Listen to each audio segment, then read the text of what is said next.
Mais uma vez, então, bom dia a todos e a todas presentes. Nós vamos continuar a nossa série de exposição sobre o livro do profeta Malaquias, né? Hoje a nossa temática, hoje a nossa reflexão, ela vai girar em torno sobre da justiça de Deus, que é um tema bastante presente no profetismo bíblico, tá?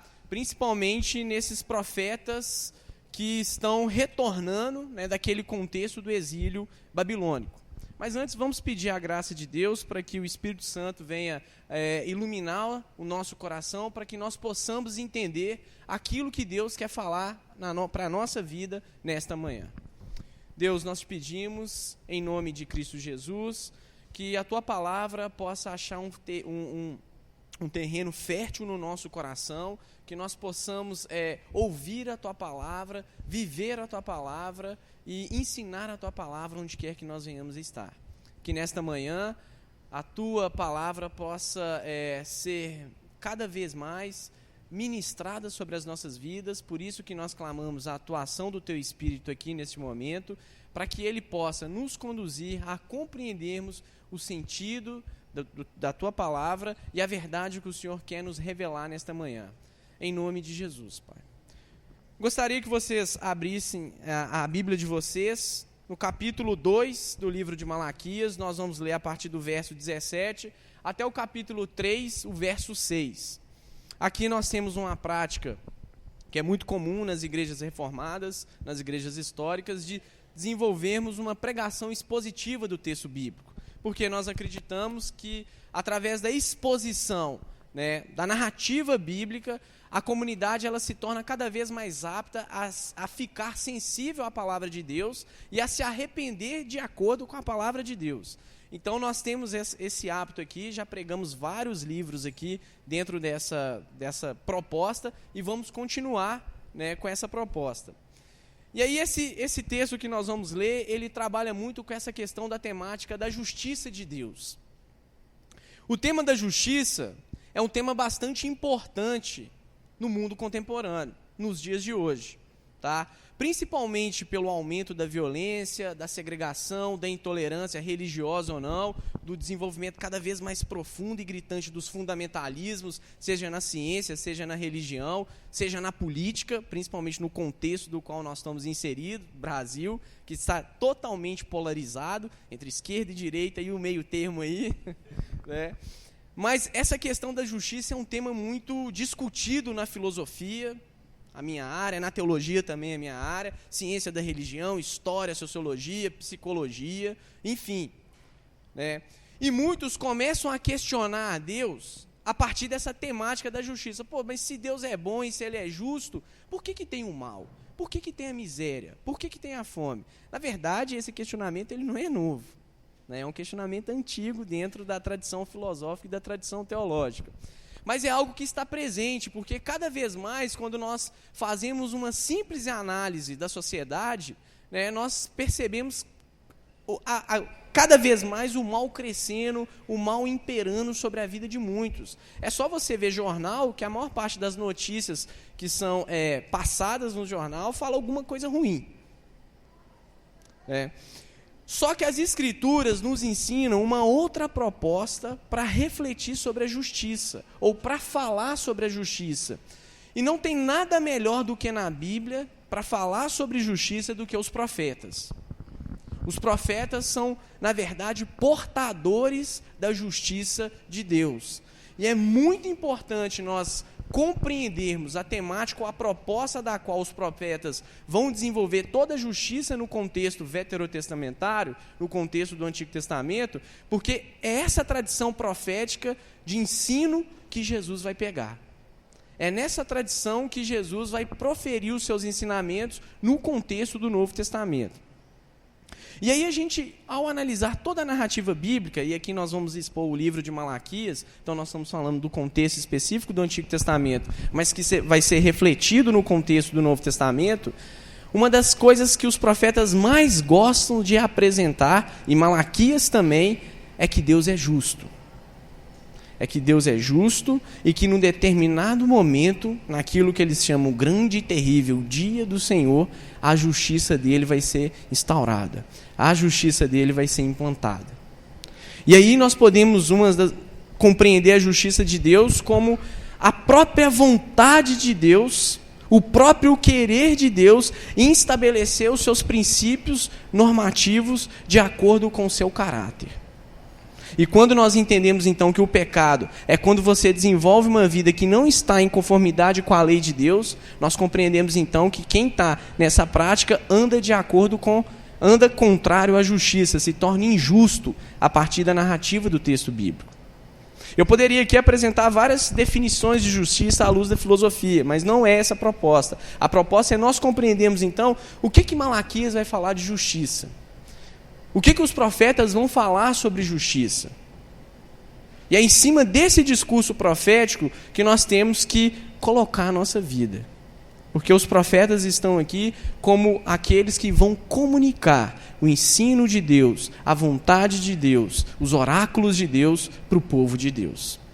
Então vamos ler aqui em Malaquias, no capítulo 2, a partir do verso 17, diz assim: Enfadais o Senhor com vossas palavras, e ainda dizeis: em quem o enfadamos? Nisto que pensais: qualquer que faça o mal passa por bom aos olhos do Senhor. É desses que ele se agrada. Ou onde está o Deus do juízo? Eis que eu envio o meu mensageiro, que preparará o caminho diante de mim.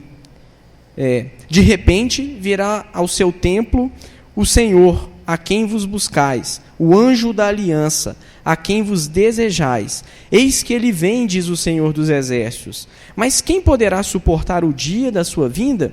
E quem poderá subsistir quando ele aparecer? Porque ele é como fogo do ourives e como a potassa dos lavadeiros. Assentar-se-á como derretedor e purificador da prata. Purificará os filhos de Levi e os refinará como ouro e como prata. Eles trarão ao Senhor justas ofertas.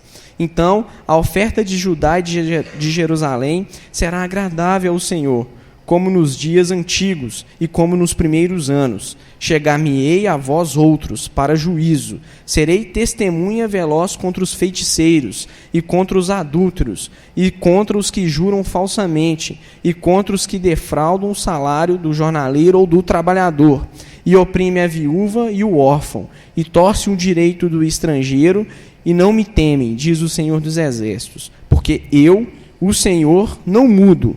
Por isso, vós, os filhos de Jacó, não sois consumidos. Graças a Deus, essa é a palavra de Deus para a igreja nessa manhã. Então, Malaquias, ele ensina, né, que Deus, ele é justo e que no tempo certo, Deus há de estabelecer a sua justiça entre os seres humanos. A primeira coisa que eu queria que nós começássemos a refletir, então, a partir desses versículos que nós acabamos de ler do texto aqui do profeta Malaquias, é que nós não podemos rejeitar o governo de Deus como as pessoas que eram contemporâneas, né, ao ministério profético de Malaquias estavam rejeitando na nação de Israel. É interessante a gente perceber, já foi exposto aqui, e eu vou só repetir o que já foi falado, né, o contexto desse livro. Nós todos sabemos que toda a narrativa bíblica, né, todas as histórias bíblicas, elas surgem dentro do contexto. Por quê? Né, Deus, ele se revela na história, nós somos sujeitos de história.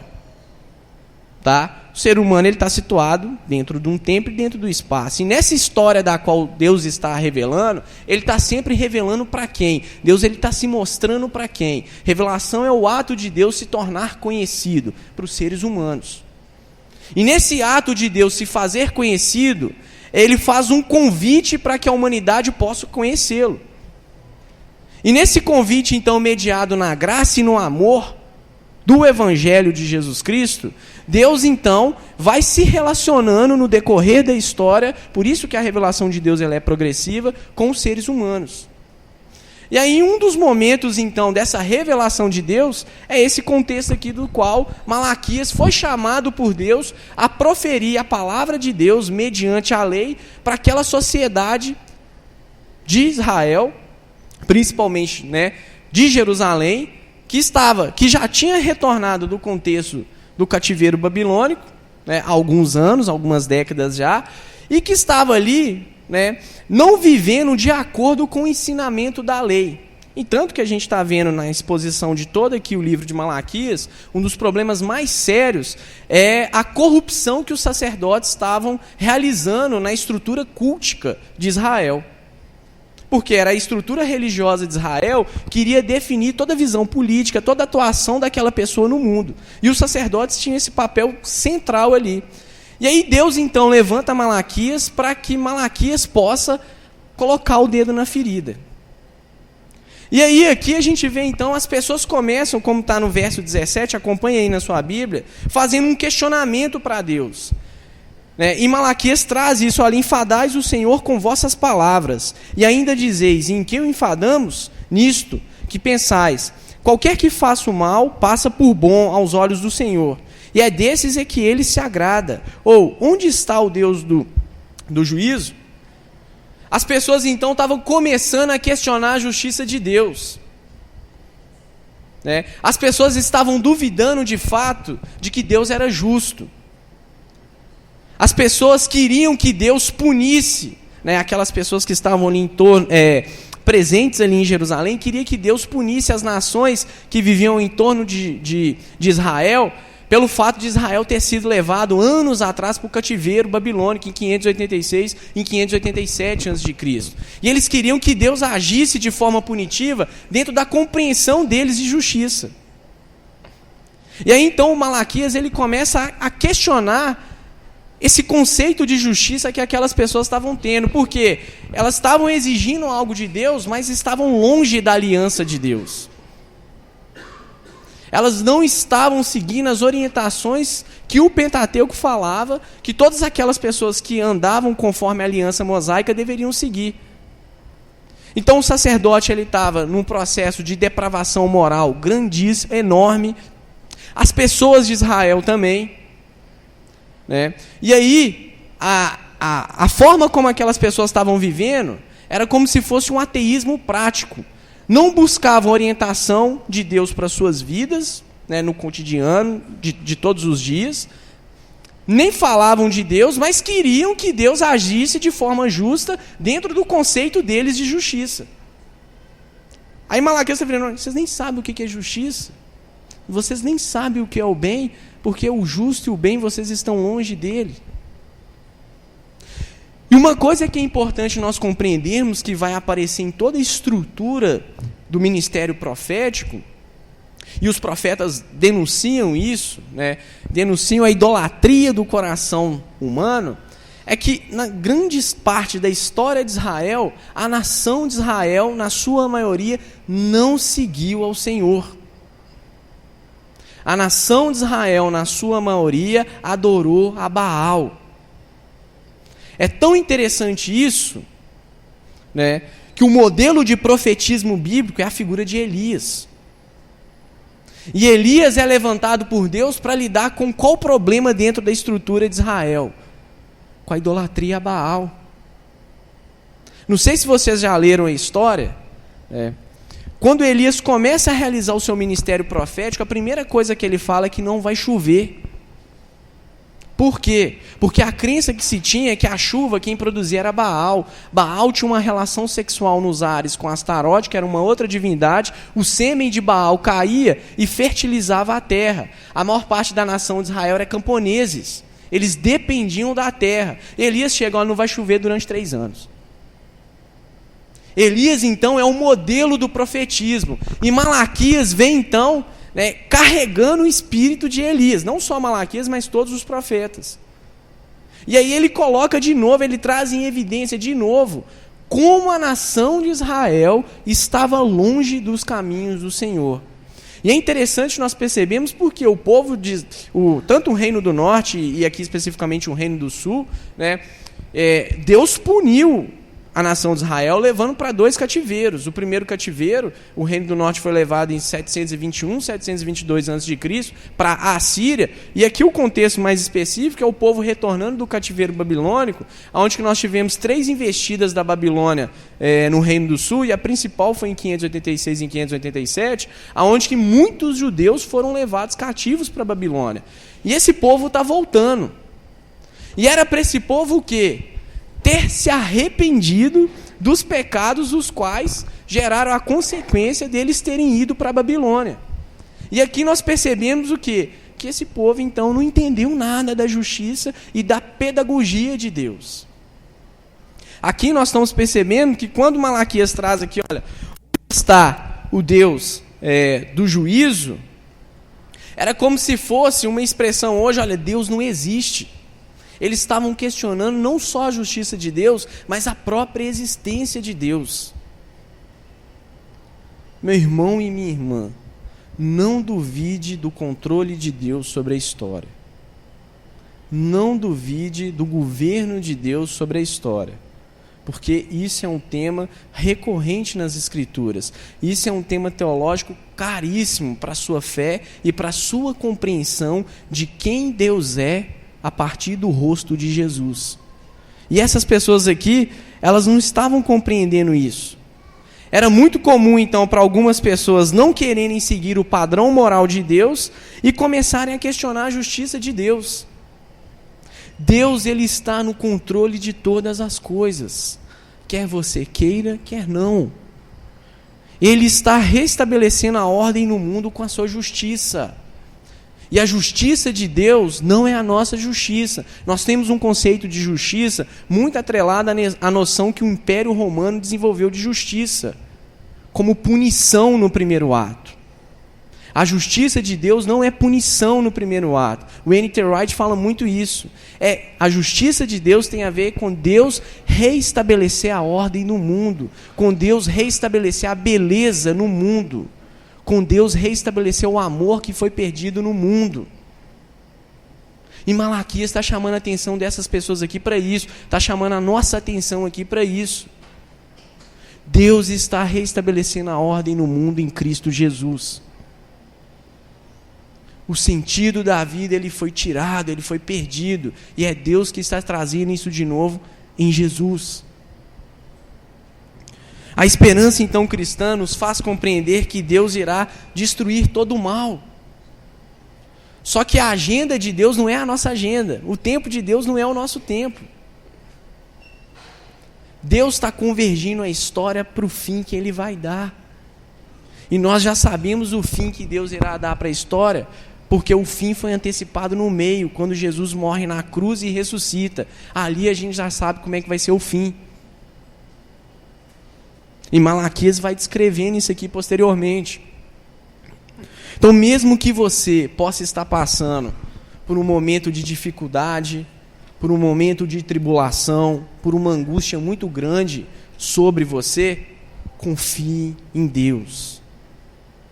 Não desacredite do cuidado de Deus, do zelo de Deus. A nação de Israel, em todo momento da sua história, grande parte das pessoas ali sempre duvidavam do cuidado de Deus. Olha as coisas maravilhosas que Deus fez com aquelas pessoas, e aquela história é a nossa história também, e fez com a nossa vida. Olha o maná, olha o cuidado de Deus, olha Deus tirando o povo do Egito, olha Deus levando o povo para a terra prometida, olha Deus livrando a nação de Israel dos seus inimigos. E olha como a nação de Israel sempre andou na contramão dos caminhos de Deus, grande parte das pessoas. Essa é a história da humanidade também, irmãos. Olha como Deus, num ato amoroso e gracioso, se encarna em Cristo Jesus para resgatar a humanidade que outrora estava perdida. E olha como a humanidade reagiu ao sacrifício de Jesus na cruz.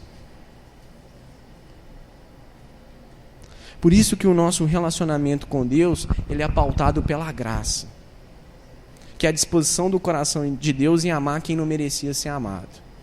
Por isso que Malaquias aqui, ele vai, a partir do verso 1 do capítulo 3, ele vai começar a proferir certas palavras aqui que nem ele mesmo tinha um entendimento tão claro de algo messiânico do qual ele estava prevendo.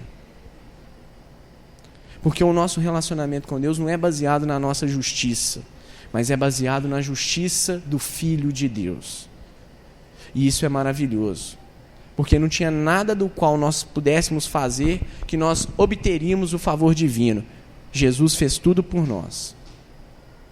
Se eu quero entender mais de Deus, eu preciso olhar para o rosto de Jesus. E a narrativa bíblica fala que Deus, essa trindade, essa comunidade de amor, se revela para nós de forma essencialmente amorosa e justa. O amor de Deus revela a justiça de Deus.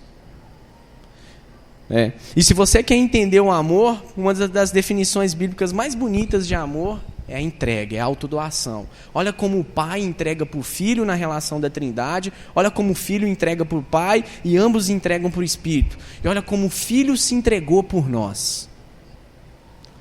Olha que belo que é a poética do amor de Deus em resgatar a humanidade, em trazer a humanidade para habitar no seu relacionamento, na sua comunidade trinitária, que é a perfeita comunidade de amor, formada pelo Pai, pelo Filho e pelo Espírito. Então é esse Deus de justiça, de graça, de amor, que está reestabelecendo a ordem no mundo que foi quebrada com o pecado, que vai julgar todos os atos de violência, de maldade, naquele que é chamado o grande e terrível dia do Senhor. É esse Deus aqui que Malaquias chama a nossa atenção para nós confiarmos nele. É esse Deus aqui que Malaquias estava chamando a atenção da nação de Israel, que eles precisavam voltar os seus corações para ele. Deus é fiel e ele cuida da vida dos filhos. Eu lembro quando nós fizemos a exposição no outro salão, sobre os Salmos, e algo que sempre era presente na narrativa do Saltério, no escrito dos Salmos, era a fidelidade de Deus. E os profetas também levam isso. E às vezes a gente esquece disso. Seja por uma circunstância muito sinistra que a sua vida possa estar passando, de uma enfermidade, ou de a perda de um ente querido, ou você está com um problema lá no seu trabalho, que está para perder o seu emprego. Acho que esse problema é um problema comum hoje, por causa da crise que nós estamos passando aí. Enfim, várias questões. Meu irmão e minha irmã, guarde isso bem e viva com isso. Deus está cuidando da sua vida. Deus tem um zelo especial com aqueles que são seus filhos. A Bíblia fala que o Espírito Santo tem ciúmes. Isso faz toda a diferença. Quando você pega, por exemplo, o relato da mitologia grega, a gente repara que os deuses lá são completamente diferentes da narrativa do Deus cristão, judaico-cristão. Os deuses não querem nem saber dos seres humanos. Na verdade, em algumas mitologias, os deuses criaram os seres humanos para serem escravos deles. Só que não é essa a proposta no ensino bíblico. Deus cria o ser humano não é para ser escravo, é para relacionar com ele, para ser filho dele. A lógica é outra. Nós precisamos de Deus, nós precisamos entender que nós somos chamados a confiarmos em Deus. E a confiança é a entrega da nossa vida total nas mãos de Deus. Só Ele tem palavras de vida eterna para a nossa vida. Só Ele tem a capacidade de dar a direção para a nossa existência. Só Ele tem a capacidade de repintar o mundo que encontra sem cor. E quando nós confiamos em Deus, o próprio Deus então nos dá a capacidade de completarmos o belo na vida que se revela no rosto de Jesus. É assim de fato que a gente entende a beleza. É assim de fato que a gente entende o amor. Quando a gente lança as nossas vidas na mão de Deus e Ele nos conduz porque Ele é o próprio amor, já dizia Santo Agostinho. E aí essas pessoas aqui, e muitos de nós também somos assim, preferiram andar no caminho da idolatria. Preferiram seguir Baal ou a si mesmo. E a gente sabe que a idolatria não está ligada só a uma adoração a uma determinada divindade. A idolatria é tudo aquilo que você coloca no seu coração que tira a centralidade de Cristo da sua vida. Carro, dinheiro, família, time de futebol, o que for. E aí a gente olha para esse contexto de Malaquias, nós percebemos o quê? Que as pessoas não estavam nem aí para Deus. Que as pessoas não estavam nem aí para a aliança que Deus tinha feito com eles. E aí Deus então levanta Malaquias num ato de graça e de misericórdia, como levantou todos os outros profetas, para chamar a nação de Israel para quê? Para se arrepender. Algo que sempre vai estar presente nas mensagens de juízo dos profetas é que no final Deus sempre chama o ser humano a se arrepender. E aí o arrependimento então te leva ao quê? Te leva a confiar em Deus, te leva a ter fé em Deus, te leva a acreditar, né, que mesmo que as coisas não estejam bem da forma como você queria que elas estivessem, Deus tem o melhor para a sua vida, Ele não te desamparou e Ele vai conduzir a sua vida para a vontade que Ele tem para a sua vida. E isso é maravilhoso, porque nós não somos senhores de nós mesmos, é Deus agora que é o Senhor da nossa vida, a partir do momento que nós somos assaltados pelo amor de Cristo, a partir do momento que o amor de Cristo nos alcançou de tal forma que sem Ele nós não somos mais nada. Essa é a dinâmica do profetismo bíblico. Essa é a dinâmica do ensino de Jesus. E essa é a dinâmica que muitas vezes a gente esquece. Mas nós não podemos esquecer. Olha Malaquias falando para a gente, né? Confie em Deus. Lembra de tudo aquilo que Deus já fez na sua vida. Por isso que a gente sempre gosta de falar algo aqui. Quando você estiver lendo o texto bíblico, leia como se fosse a sua história. Lembra do zelo de Deus para com você. E aí então a segunda coisa que Malaquias chama a atenção para aqueles seus contemporâneos lá de 490 a 460 antes de Cristo, e chama a atenção para a nossa vida, porque isso aqui é a palavra de Deus, e se a palavra de Deus ela está sempre viva para trazer um sentido novo para a nossa existência, é que nós não podemos esquecer, aqui no caso é mais claro desse contexto, né, que Malaquias estava anunciando a vinda do Messias. É claro que aqui eu vou fazer uma leitura pela interpretação, né, do Novo Testamento, né? Quando a gente pega o verso 1, diz assim, do capítulo 3, confere aí. Eis que eu envio o meu mensageiro, que preparará o caminho diante de mim.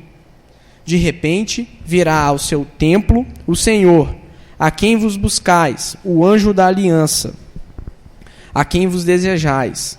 Eis que ele vem, diz o Senhor dos exércitos. Queria que você então agora, para a gente entender isso aqui, que no meu ponto de vista nem Malaquias estava entendendo o que ele estava falando, porque era algo grandioso demais, vamos abrir as nossas Bíblias em Mateus, no capítulo 11 e no verso 10, para a gente compreender isso aqui. Aqui nós partimos do princípio, irmãos, que todas as Escrituras têm um princípio de continuidade, que a mensagem que Deus revelou no texto do Antigo Testamento, ela continua para nós no texto do Novo Testamento. É por isso que a gente fala de uma ideia de continuidade, da ideia que Deus vai estabelecendo pactos com a humanidade. E olha aqui que Mateus, no capítulo 11, no verso 10, diz assim: Este é de quem está escrito: Eis aí eu envio diante da tua face o meu mensageiro, o qual preparará o teu caminho diante de ti. Aí vamos ficar só com esse versículo, depois é repetida essa história em Marcos 1, o verso 2, o verso 4, depois em Lucas 1, 63. Qual que é a ideia aqui? Tá? Malaquias ele começa a falar sobre a era messiânica. Malaquias ele começa a proferir que ia chegar um determinado momento que ia vir uma pessoa, que iria estabelecer uma nova aliança entre Deus e os seres humanos. Quando Malaquias começa a falar, eis que eu envio o meu mensageiro, na tradição judaica, os rabinos, alguns começaram a identificar isso ou como um rei que iria aparecer, como se fosse Ezequias, iria restaurar a monarquia de Israel a partir da aliança davídica, ou alguns interpretavam que iria ser uma pessoa que iria dar sequência ao ministério de Elias. O Novo Testamento, então, ele interpreta que essa pessoa é João Batista, que foi aquele, então, enviado por Deus para preparar o caminho do Messias, para que o Messias pudesse vir e, de fato, instaurar o reino de Deus no coração de homens e mulheres. E é interessante que a leitura que o Novo Testamento vai fazer, e eu estou aqui falando dela porque eu acho que ela é uma leitura bastante plausível, é isso que a gente acredita, é que João Batista, então, como ele vem anunciar o reino de Deus, e para entrar no reino de Deus você precisa se arrepender, né, é algo que está completamente presente na mensagem profética também. A questão do arrependimento para você se voltar para a aliança que Deus tinha estabelecido com Israel mediante os mandamentos mosaicos. E aí, Malaquias continua falando então, né, eis que eu envio o seu mensageiro que preparará o caminho diante de mim. Isso também está presente em Isaías, tá? Que é um profeta anterior. Virá ao seu templo o Senhor, a quem vos buscais o anjo da aliança, a quem vos desejais. Eis que ele vem, diz o Senhor. E aqui, então, Malaquias, quando ele começa a falar do anjo da aliança, à luz, então, dessa interpretação neotestamentária, Malaquias está falando da vinda do Messias. Malaquias está falando que vai chegar um determinado momento em que o Eterno vai entrar na temporalidade e vai chamar homens e mulheres que são finitos e imortais para terem um relacionamento com Ele, para terem vida eterna. Malaquias está falando aqui que vai chegar esse momento em que o próprio Deus vai se encarnar, que o próprio Deus, claro que ele não tinha isso muito claro na mente dele, mas à luz do Novo Testamento nós compreendemos isso, que o próprio Deus, num determinado momento, iria se fazer homem, para afirmar a humanidade, para resgatar a humanidade, e para estabelecer, então, uma nova aliança entre Deus e os seres humanos. Uma aliança agora que o coração não é mais de pedra, mas de carne. Uma aliança agora que o Espírito de Deus habita dentro daquele, de fato, que foi alcançado e lavado pelo sangue do Filho de Deus. E aí Malaquias está falando isso. E o Novo Testamento, então, ele mostra que João Batista, ele encarna, então, toda a estrutura profética e vocacional do ofício do ministério de Elias. Elias é um modelo do profetismo bíblico. A gente tinha vários tipos de profeta, tá? Você tinha aquele profeta que ia de uma cidade para outra, falava uma palavra e sumia. Você tinha um outro profeta que, às vezes, só revelava e desvendava para as pessoas os sonhos. E você tem os profetas que vão ser o estilo de profetismo que vai ser inaugurado com Elias, que são esses profetas que nós temos no texto bíblico aqui, que são chamados os profetas clássicos, né? E Elias é um modelo do profetismo da mesma forma que Moisés é o modelo da lei e da aliança. E o Novo Testamento então sempre fala, olha, né, aquele que há de preparar o caminho do Senhor, ele prefigura, não, ele encarna algo do ministério de Elias, algo do profetismo. Por quê? Às vezes é muito comum, principalmente em igrejas mais pentecostais, se ter uma interpretação que o profeta é aquele que desvenda futuro. Quando a gente vai estudar o profetismo bíblico, a gente percebe o quê? Que grande parte das profecias dos profetas não é para desvendar o futuro, é para denunciar pecado. É para chamar a nação de Israel a se arrepender. Baseado em quê? Baseado na lei. Principalmente no livro do Deuteronômio, que é um livro que vai ser a revisão de todos os outros livros anteriores do Pentateuco. Quando a gente pega o grosso do profetismo bíblico, 82% das mensagens dos profetas no contexto do Antigo Testamento era para o momento presente que a nação de Israel estava passando. Igual aqui, Malaquias está vendo que o povo, e principalmente os sacerdotes, estão se corrompendo. O que ele está fazendo? Ele está chamando a nação a se arrepender. 18% então da mensagem do profetismo bíblico, que são mensagens preditivas, que vão falar de algo do futuro. Disso aí, 12% se concretizou na vinda de Jesus. 6% então está falando sobre o último dia, que é quando o Messias de fato há de retornar. Isso desmistifica um pouco na nossa cabeça, né, essa noção que foi muito difundida no imaginário evangélico, de que o profeta é aquele que fala direto com Deus e revela o futuro de Deus para a gente. Não que Deus não possa fazer isso na sua soberania, né, te revelar algo que vai acontecer, mas não é isso a essência do ministério profético. A essência do ministério profético é chamar as pessoas para o arrependimento, baseado na lei. E aqui Malaquias está chamando a nação para o arrependimento, está falando, olha, vai chegar um momento então, que o próprio Deus vai levantar uma pessoa, e essa pessoa vai estabelecer uma nova aliança. O próprio Deus, então, enviou o seu Filho, o Pai enviou o Filho para que o Filho viesse, ensinasse, morresse e ressuscitasse para que nós pudéssemos ter vida, para que nós pudéssemos participar dessa nova aliança que é pautada na graça de Deus, que é pautada no amor de Deus, que é pautada na justiça do Filho. Por isso que Paulo vai falar que a nossa justiça é como se fosse o quê? Trapo. Quando nós confiamos em Jesus, quando nós tivemos a nossa vida assaltada pelo amor de Jesus, a justiça de Jesus, então, é creditada na nossa conta.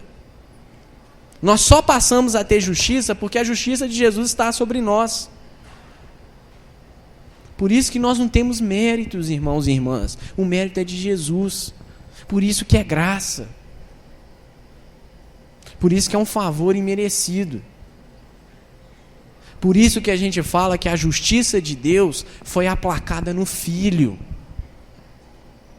Por isso que Jesus na cruz fala: Eli, Eli, lama sabachthani, Deus meu, por que me desamparastes? Porque os nossos pecados ali naquele momento estavam nele, e o Pai estava derramando a sua ira no Filho, que era para ser derramado em nós. E o Filho, então, como aquele que tem o papel de mediar, de estabelecer uma nova aliança, naquele ato ali de morrer pelos nossos pecados, por nós, e de ressuscitar sobre o poder do Pai e do Espírito, para que nós pudéssemos ter uma nova vida, nos estava introduzindo agora na própria família de Deus. É o momento que o céu e a terra se encontram, onde o Eterno entra e nos mostra, dentro da nossa finitude, a possibilidade de desfrutarmos a vida eterna com o próprio Deus. E a vida eterna, pensa num dia que não tem interrupção de uma noite.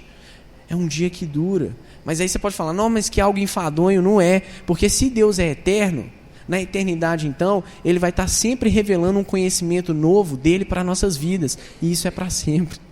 Isso é maravilhoso. Isso é belo, isso é fantástico. E é esse Deus que Malaquias está falando, que as pessoas não estavam entendendo. Não estavam entendendo e não estavam querendo seguir também não, que seguir Baal era mais fácil.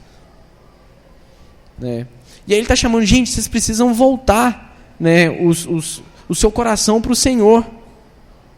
Deus então, ele estabeleceu uma nova aliança. O Messias, Cristo Jesus, é o mediador dessa nova aliança.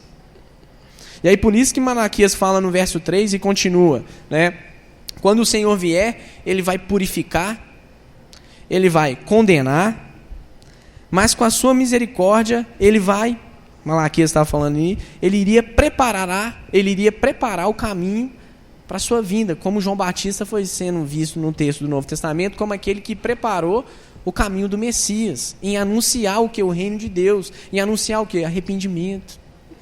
Não é anunciar dinheiro, não é anunciar que você é chamado a conquistar todos os lugares do mundo, não é isso.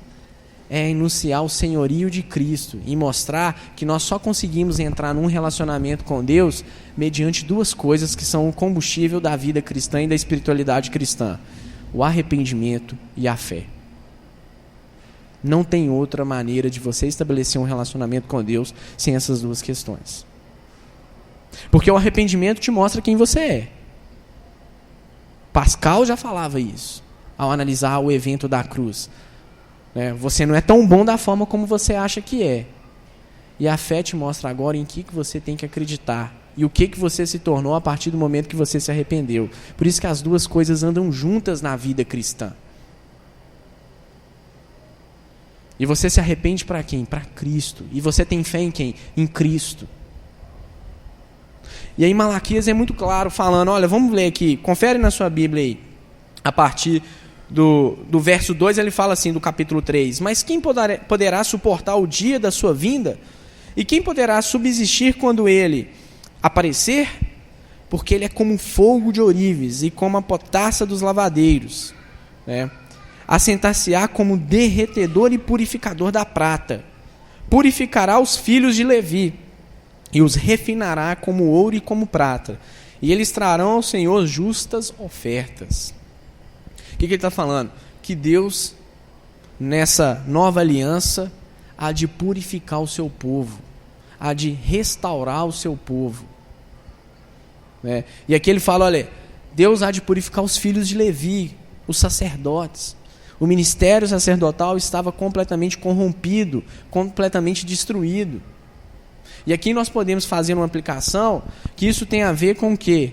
Né? Com o processo de regeneração que na segunda aliança o Espírito Santo faz em nossa vida, ao ministrar sobre as nossas vidas as obras de Jesus Cristo. Você é uma nova criatura. E aí em Jesus, ou no ministério de Jesus, acontece duas coisas: regeneração para alguns e condenação para outros. E falar de condenação hoje é algo assim que dá, alguns ficam em pavor, né? Porque a ideia que se tem muito no imaginário religioso brasileiro, vou falar do Brasil aqui, é que Deus ele é como se fosse uma mãe que tolera tudo aquilo que o filho faça. E a gente sabe aqui, o Malaquias está prontamente a nos dizer isso, que o relacionamento com Deus não é assim. Você não vai fazer tudo aquilo que você quer fazer.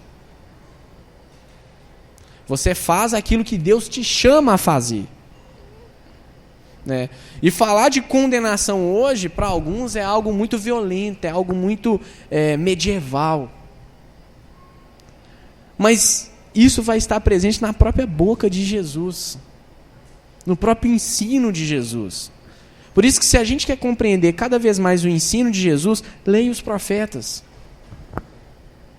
Que aí você vai entender de onde Jesus está partindo. E aqui então, nessa nova aliança, é uma aliança que vai ser pautada pela regeneração que o Filho proporciona para nós. É uma aliança que vai ser pautada no caminho da santidade, né? No caminho da perseverança. Em Cristo, toda a humanidade ela é reconciliada com Deus. A justiça de Deus, então, ela é plenamente realizada em Jesus Cristo. Nós só temos a possibilidade do perdão porque Jesus nos deu essa possibilidade. E é a partir do perdão que nós temos o que então? A oportunidade de desfrutarmos uma nova vida. Aquele que mentia não mente mais. Aquele que roubava não roube mais. Por isso que a conversão, irmãos, às vezes a gente acha que quando uma pessoa se converte é porque ela parou de beber, parou de fumar. Isso não é evidência de fato da conversão.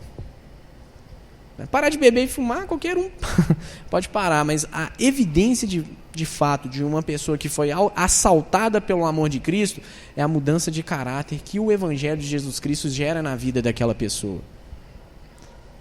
E essa mudança de caráter vai ser acompanhada por 3 virtudes: a fé, o amor e a esperança. Aí, de fato, você vê sinais da presença de Cristo na vida daquele indivíduo. É porque banalizou-se o significado da regeneração e da conversão.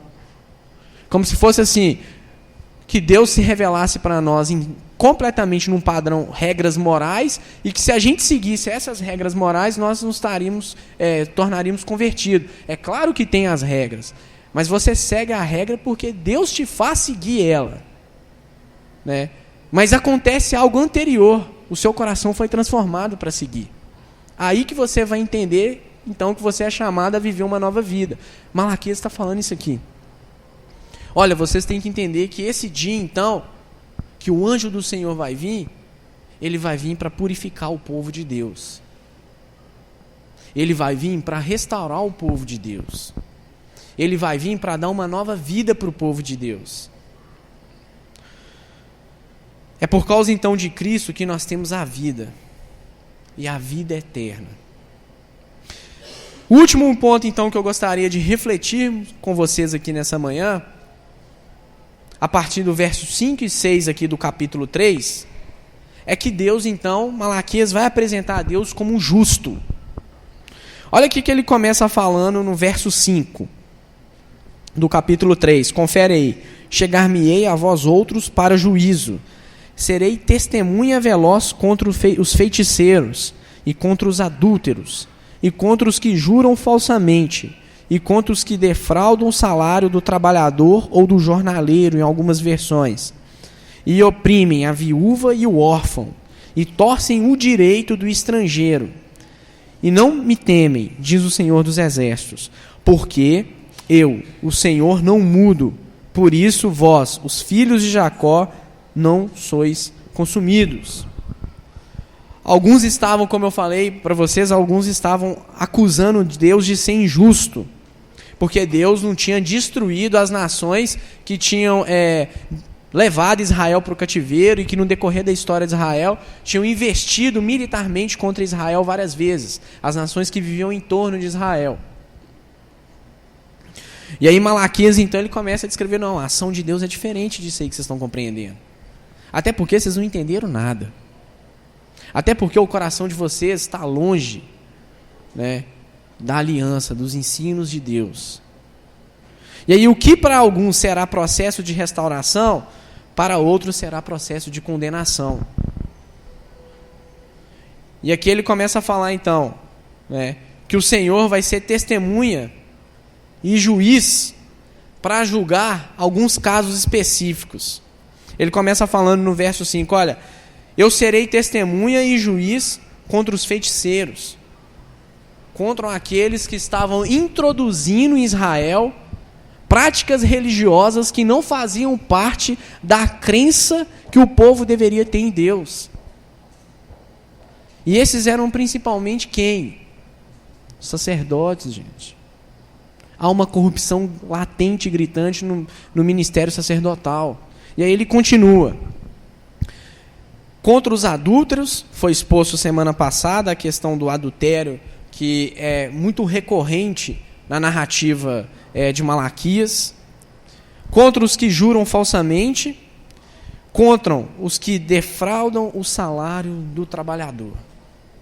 É interessante a gente ler isso aqui. Por quê? Isso também, né, a questão do pobre, da viúva, do órfão, do estrangeiro, vai ser um tema que vai estar muito presente também no ensino dos profetas. O cuidado especial que Deus tem com aqueles que nós poderíamos chamar de marginalizados, com o pobre, com a viúva, principalmente aqui, né, no contexto de Israel.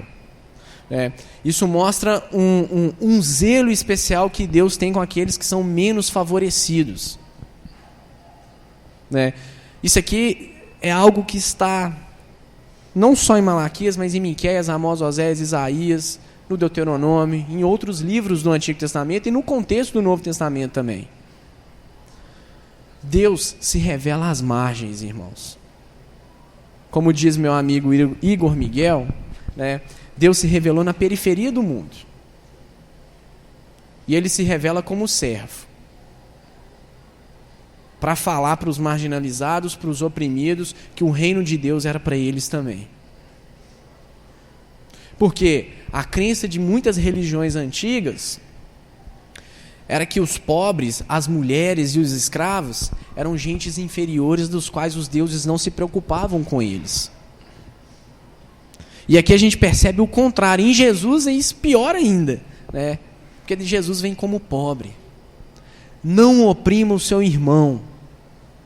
Não oprima nenhum ser humano. Se você é cristão e você, por exemplo, você tem uma loja lá, pague os seus funcionários de forma justa. É isso aqui que Malaquias está falando. Não seja aquele cristão que só quer ter o objetivo de ter o lucro e não dar os direitos para o seu funcionário, não assinar carteira. Não é isso que a Bíblia está nos chamando a refletir, não. Seja justo com eles. Porque Deus tem um cuidado especial com aqueles que são menos favorecidos. Porque o próprio Deus se esvaziou e veio como um que era menos favorecido. Deus se identificou com a pobreza. Eu não estou falando aqui de nós construirmos uma teologia da pobreza. Não é isso. Mas Deus tem um cuidado especial com os pobres. E os pobres aqui no contexto de Malaquias era quem? Grande parte da nação, os trabalhadores, a viúva, porque a mulher não tinha papel social nenhum, ela dependia do marido, o órfão e o estrangeiro, que vivia mudando de lugar para lugar. E o pobre, especificamente. Por isso que tem um filósofo judaico chamado Levinas, que ele fala que se você quer entender Deus, olhe para essa tríade, vamos dizer assim, do pobre, da viúva e do órfão.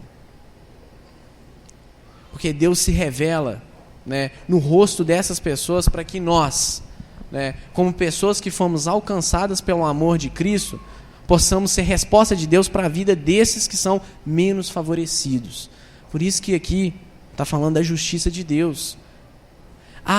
Estava acontecendo uma corrupção muito, muito séria. Muitos israelitas estavam fazendo os seus irmãos escravos. Muitos israelitas não estavam pagando o trabalho o salário dos trabalhadores, não estavam preocupando com a viúva, com o estrangeiro. Por quê? Porque eles estavam seguindo outro Deus, outra divindade. Eles não estavam seguindo o próprio Senhor que se revela aqui nas palavras de Malaquias. Se você de fato nasceu de novo, haja de forma justa com as pessoas. Se você emprega pessoas, haja de forma justa com essas pessoas. Foi falado aqui um tempo atrás que quando o Ministério Público em São Paulo foi investigar o trabalho escravo em São Paulo, principalmente, né, em São Paulo você tem muito trabalho escravo ligados a coreanos, a bolivianos, a peruanos, na indústria têxtil, descobriram que os donos dessas indústrias, dessas fábricas, eram evangélicos.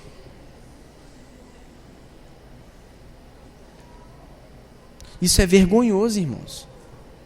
Isso não é legal, não. Isso aqui, eles estão falando de um outro Deus que não é um Deus que se revela no rosto de Jesus. É claro, se a gente olhar para a história dos direitos humanos, quem traz a noção de direitos humanos é o cristianismo. Com a humanização da mulher, com a humanização do escravo, né, e do pobre, enfim. Mas essa maneira de ver a Deus como uma relação monetária, ela é uma desgraça para a fé cristã. Porque você trata o outro como propriedade. Você não vai tratar o outro como ser criado à imagem e semelhança de Deus. E Malaquias, falando do Messias, e o Messias, Jesus Cristo, nos chama a ver o outro como imagem e semelhança de Deus, da qual ele precisa se arrepender e ter a sua fé em Cristo Jesus. Nós temos que propagar a justiça de Deus no mundo. Nós somos chamados para isso. E nós propagamos isso quando nós falamos do Evangelho de Cristo e realizamos atos de justiça no mundo, mediante as orientações de Cristo. E aí, para a gente fechar, Malaquias fala, olha, Deus é muito misericordioso com vocês, da mesma forma que Deus é misericordioso com a nossa vida. No verso 6 ele diz assim: porque eu, Senhor, não mudo, por isso vós, os filhos de Jacó, não sois consumidos. Mesmo Deus proferindo a partir de Malaquias uma mensagem de juízo para a nação de Israel, ele não iria mudar o plano dele com respeito à aliança que ele tinha estabelecido com Abraão e com Moisés e com Israel. Mesmo Deus derramando a justiça dele sobre as nossas vidas, nos chamando ao arrependimento, ele sempre tem no fim para a gente um caminho de paz, um caminho de vida, porque ele é fiel. Aqui Malaquias está falando da imutabilidade de Deus. Deus não muda no seu plano. Imagina se Deus mudasse, fosse igual um emo, né? Toda hora ele é afetado, né? Eu não gostei desse aqui, risco ele, eu gostei desse aqui, esse é cruzeirense aí que eu vou riscar mais ainda, né? Não é assim. Não é assim. Deus não muda. Por isso que ele é o eterno. E um dos atributos que só Deus tem, nós não temos isso, é a imutabilidade. Nós, seres humanos, por isso que o Gênesis escreve a formação do vaso e do oleiro formando, né? Esse é o plano de fundo ali do Gênesis capítulo 1 e 2. Porque o vaso, quando o oleiro está fazendo ele pode ser moldado. Nós podemos ser moldados e a nossa vida está num constante processo de devir, de mudança. Só que Deus é. Ele é. Nós não. Nós vamos ser algo em Jesus. Mas Deus é. Ele não muda a vontade dele para a sua vida. Ele não muda a vontade dele para a igreja. e a vontade dele, muitas vezes, para a nossa vida e para a igreja, claro que tem outras facetas disso, é sempre glorificarmos o nome dele, aonde quer que a planta dos nossos pés venha pisar. Principalmente nesse mundo, nessa sociedade contemporânea, que carece de valor, que carece de sentido, que passa por uma crise de fundamento terrível. Nós temos que ser, enquanto igreja, enquanto pessoas que foram alcançadas pelo amor de Cristo, resposta de Deus para as perguntas que são feitas na nossa geração. Nós só vamos conseguir fazer isso confiando em Deus, tendo o nosso coração entregue a Deus e acreditando que Deus é o Senhor de toda a história e que Ele conduz a história do jeito que Ele quer. Não tem outra maneira. Deus nos chama a sermos justos. Deus nos chama a realizarmos atos de justiça no mundo.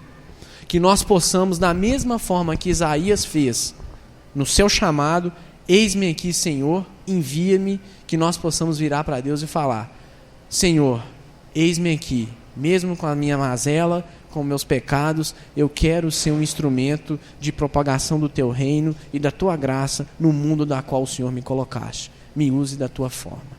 Esse é o nosso papel. Assim, de fato, a gente vai conseguir falar da justiça de Deus, falar do amor de Deus, e as pessoas, quando nós conseguimos fazermos isso, através da atuação do Espírito em nós, as pessoas vão ver Deus na nossa face, o rosto de Jesus sendo resplandecido na nossa face. Que nós possamos nos arrepender, de forma humilde, pedir para que o Espírito Santo de Deus nos conduza a isso, porque pelas nossas próprias forças nós não temos a capacidade de falarmos da justiça de Deus nesse mundo da qual nós fazemos parte. Vamos orar?